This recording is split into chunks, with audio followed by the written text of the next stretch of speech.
Em nome do Pai, do Filho e do Espírito Santo. Amém. Doutrina católica, tradição e magistério.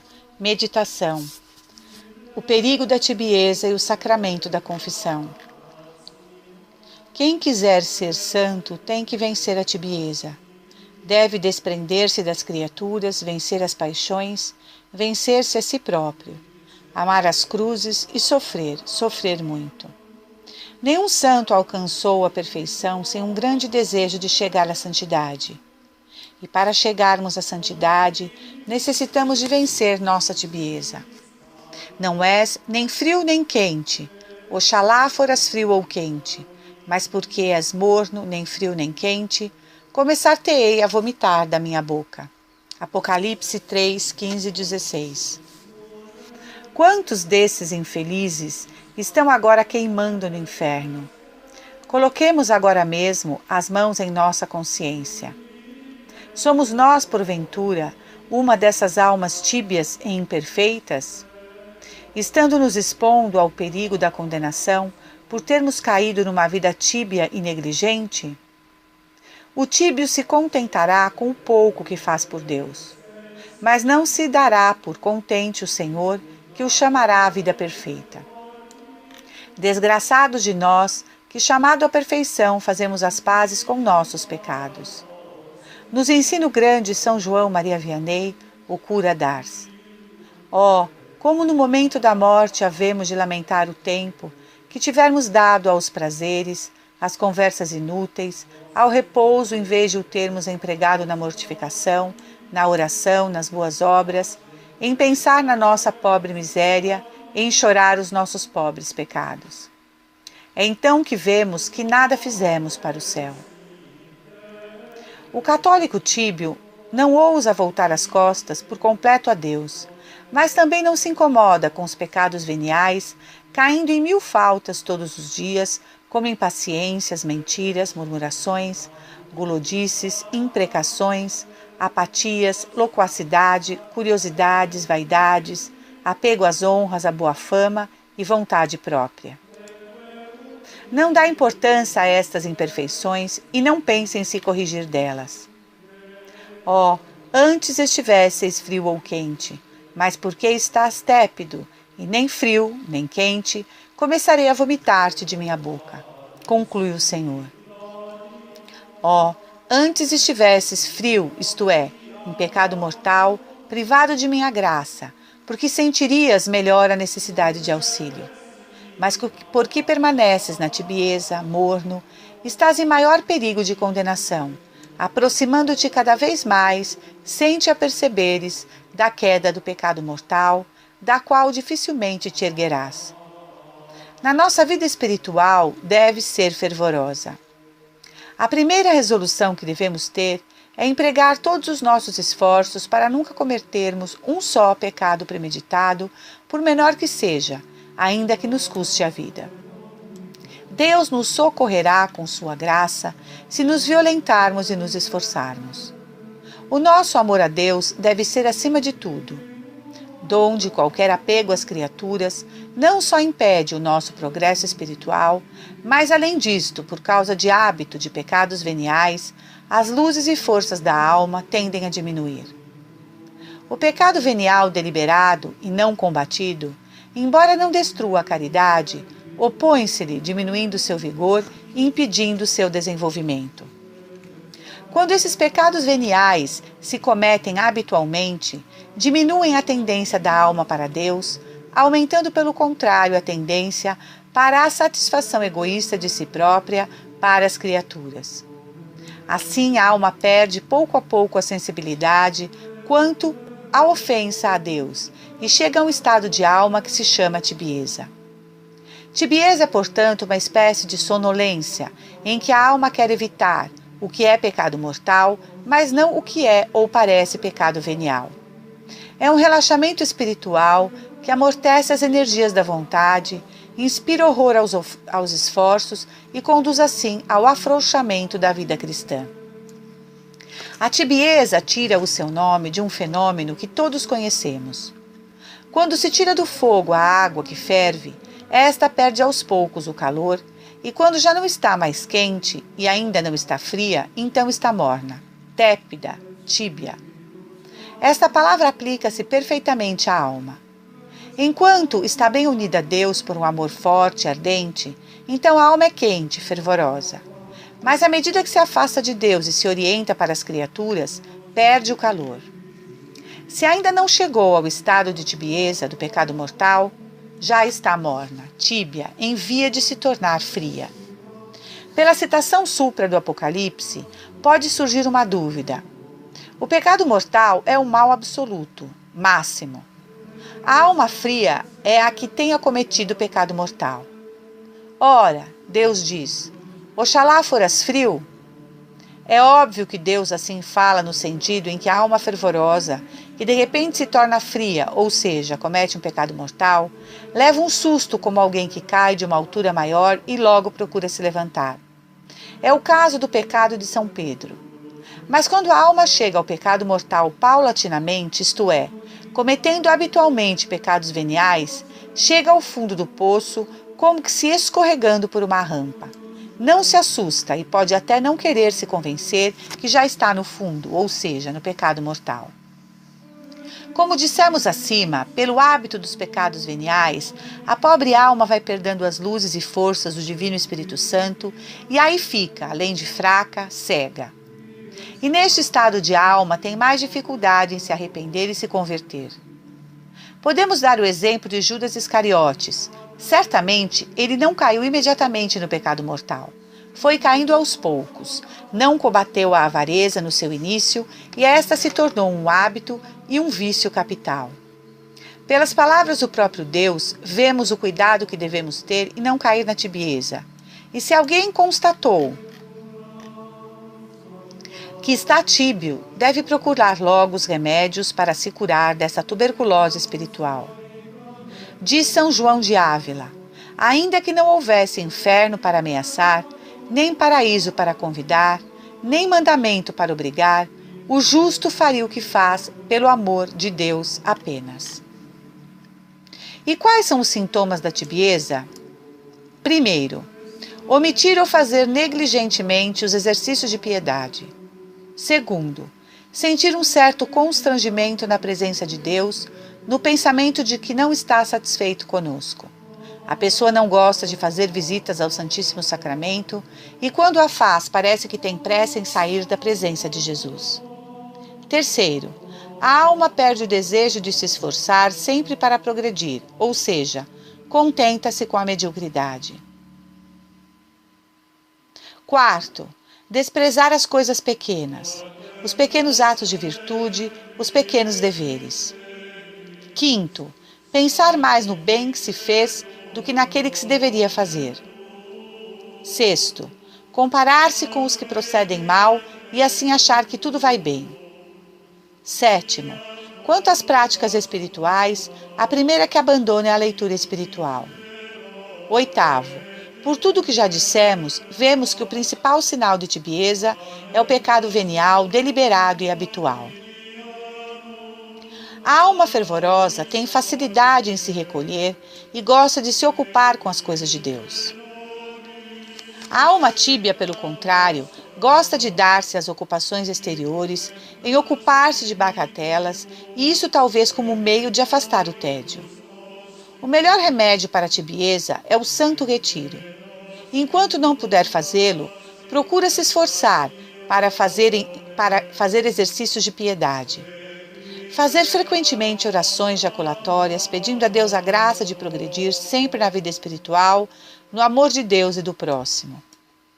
Há um erro popular, e não é só de hoje, que consiste em persuadir-se falsamente de que o pecado venial é coisa de menos importância, como se a palavra venial significasse bagatela, coisa de nada. Talvez este erro venha da palavra leve, também empregada para designar pecado venial. Na verdade, leve aqui é um termo relativo.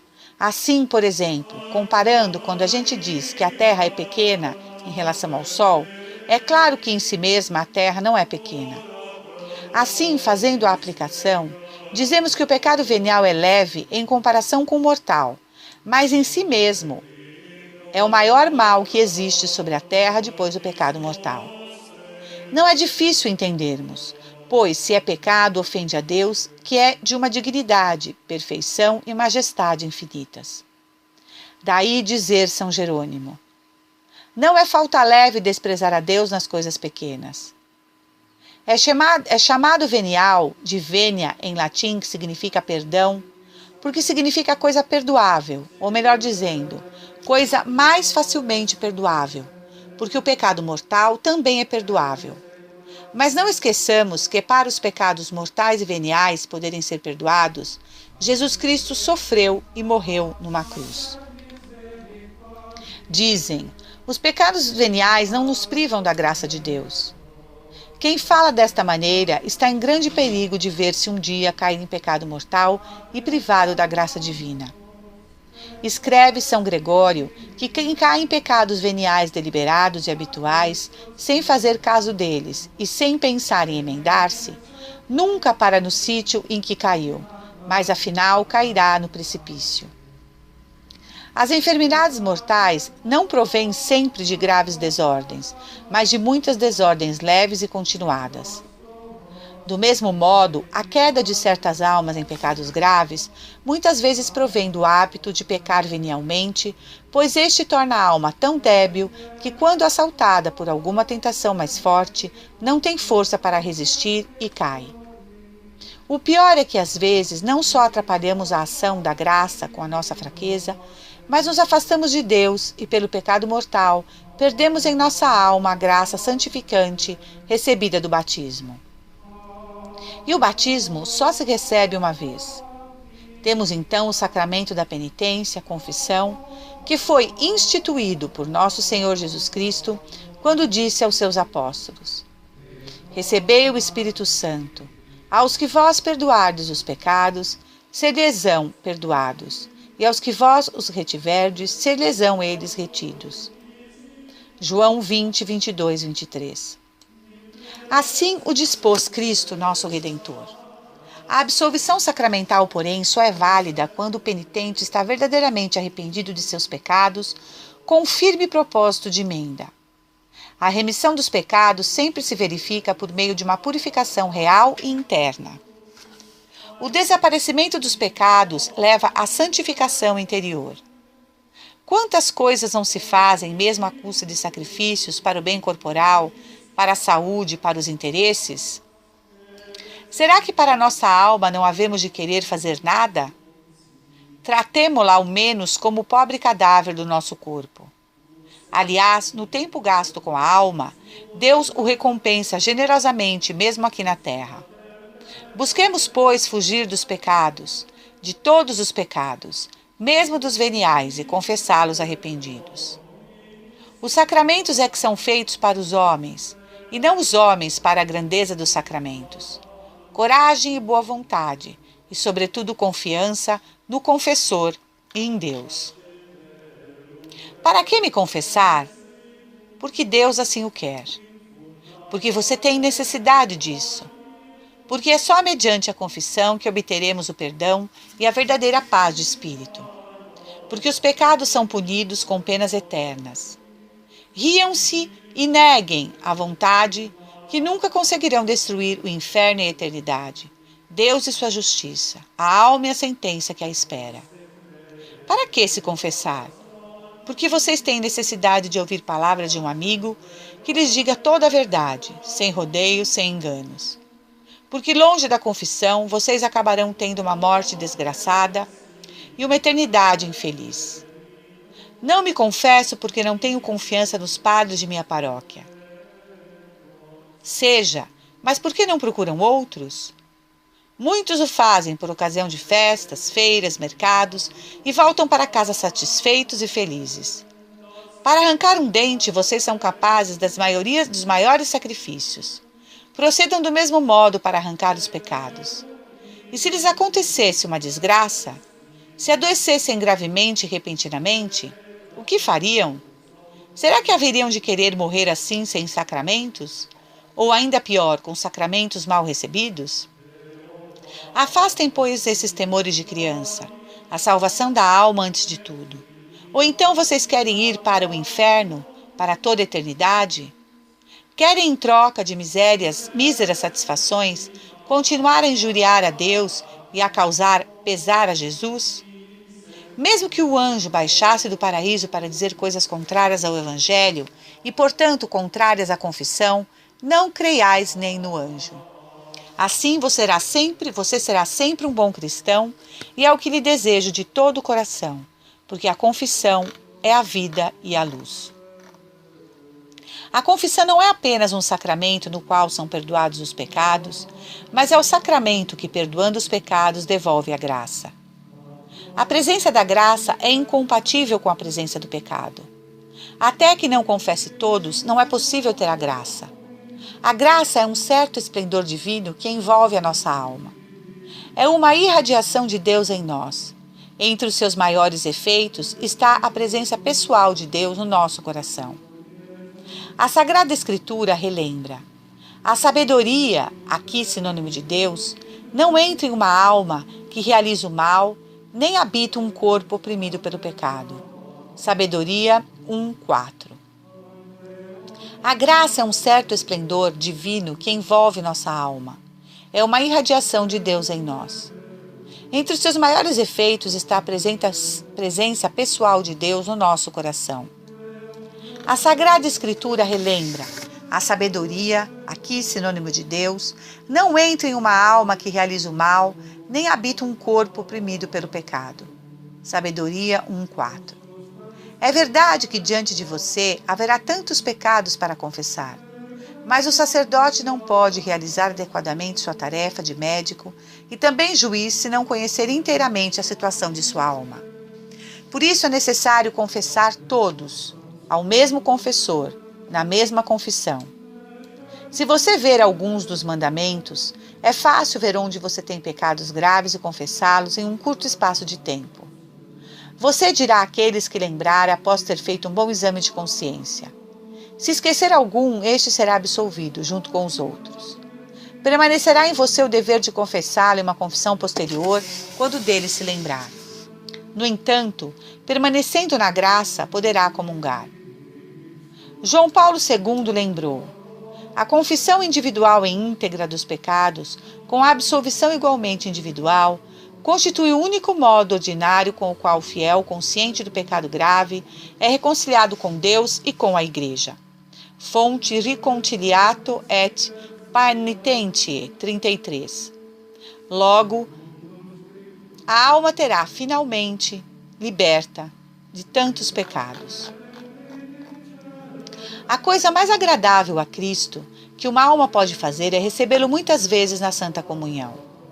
Segundo São Bernardo, a Santa Comunhão reprime os movimentos da cólera e da incontinência, as duas paixões que nos assaltam mais frequente e violentamente. Conforme São Tomás de Aquino, ela afugenta as tentações do demônio.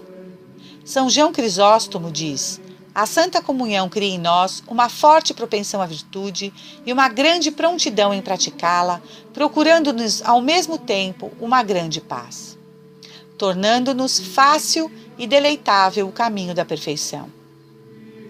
Não há sacramento que tanto abrase as almas do amor divino como a Eucaristia, na qual Jesus Cristo em pessoa se nos dá todo para unir-nos a Ele por meio do seu amor. Por isso, dizia o venerável João Ávila: quem desviar as almas da comunhão frequente faz o ofício do demônio. Este realmente tem um ódio imenso a esse sacramento, do qual tiram as almas tanta força para progredir no amor de Deus. Eis aí a melhor maneira de se combater a tibieza: a comunhão frequente. Finalmente, devemos pôr em execução as resoluções tomadas e não esperar até o outro dia, pois quem sabe se mais tarde teremos tempo e vontade para isso? Tudo o que puder fazer tua mão, executa-a imediatamente, porque no sepulcro do qual te aproximas não há lugar nem para a razão, nem para a sabedoria, nem para a ciência. Eclesiástico 9:10. São Carlos Borromeu repetia muitas vezes essas palavras: hoje eu começo a servir ao Senhor. Portanto, tomemos cada dia a resolução de sermos inteiramente de Deus. Ninguém pode ser perfeito sem ser diferente, dizia São Bernardo. Se somos pobres em bens espirituais, deixemo-nos unicamente de nós mesmos, já que a culpa é exclusivamente nossa e não merecemos compaixão. Que compaixão merece um mendigo que, podendo ser provido de tudo por um rico senhor, quisesse ficar na sua miséria, somente para não se ver na necessidade de pedir? Deus é rico para todos os que o invocam. Romanos 10, 12. Dizia Santa Teresa: quem deixa a oração é como jogar-se no inferno por si mesmo, sem necessidade dos demônios. Quando oramos a Deus, lembremos-nos também e nos recomendarmos à Santíssima Virgem, a distribuidora de todas as graças. Deus nos dispensa suas graças pelas mãos de Maria, diz São Bernardo. Busquemos a graça, mas busquemo-la por intermédio de Maria, pois o que ela busca, encontra, e não pode ser desatendida. Se Maria pedir por nós, estaremos seguros, porque todas as suas súplicas são atendidas. Não há remédio mais eficaz para não cair na tibieza, ou para sair dela, do que uma profunda devoção a Maria Santíssima. Olhando para Maria, compreendemos 3 coisas: que a felicidade consiste em dizer sempre sim a Deus, que temos de ser fiéis em todas as circunstâncias da nossa vida, que a fidelidade é feita de desprendimento dos próprios planos e coisas e de uma disponibilidade absoluta para receber com alegria a vontade de Deus, para avançar todos os dias em pouco mais neste nosso caminho para Deus. Nada há mais útil que meditar sobre os novíssimos, a morte, o juízo, o inferno e o céu. Muito útil é a meditação da morte, representando-nos em nosso leito mortuário, tendo o crucifixo na mão e as portas da eternidade. Para quem ama Jesus Cristo e deseja crescer sempre em seu amor, o objeto mais apropriado à meditação é a paixão do Divino Salvador. Segundo São Francisco de Sales, o Calvário é o monte dos amantes. Todos os verdadeiros amigos de Jesus vivem continuamente neste monte, onde não se respira outro ar que o do amor divino. À vista de Deus, morrendo por nós, por nosso amor, é impossível que ele não seja amado ardentemente. Feliz daquele que se detém continuamente no Monte Calvário. Salve Maria, viva Cristo Rei. Senhor, dai-nos a fortaleza dos mártires. Em nome do Pai, do Filho e do Espírito Santo. Amém.